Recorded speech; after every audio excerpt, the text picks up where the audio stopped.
حضرت ابو درداء رضی اللہ عنہ بیان کرتے ہیں، میرے خلیل نبی صلی اللہ علیہ وآلہ وسلم نے مجھے وصیت فرمائی کہ اللہ کے ساتھ کسی کو شریک نہ بنانا، خواہ تمہیں ٹکڑے ٹکڑے کر دیا جائے اور خواہ تمہیں جلا دیا جائے، اور جان بوجھ کر فرض نماز ترک نہ کرنا۔ جس نے عمدن اسے ترک کر دیا تو اس سے ذمہ اٹھ گیا، اور شراب نہ پینا کیونکہ وہ تمام برائیوں کی چابی ہے۔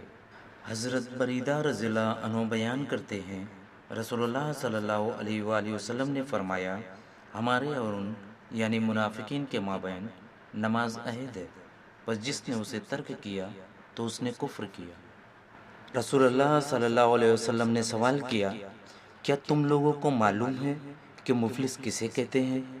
صحابہ نے عرض کیا، اللہ کے رسول، ہمارے یہاں مفلس اسے کہتے ہیں جس کے پاس درہم و دینار اور ضروری سامان زندگی نہ ہو۔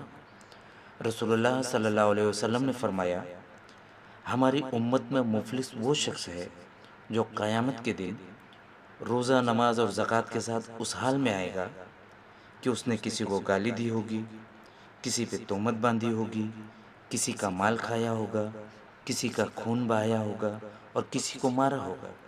پھر اسے سب کے سامنے بٹھایا جائے گا اور بدلے میں اس کی نیکیاں مظلوموں کو دے دی جائیں گی۔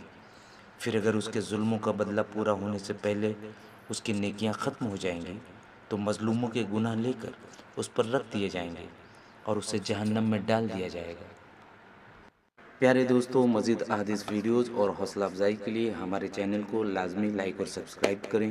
بہت بہت شکریہ۔ السلام علیکم۔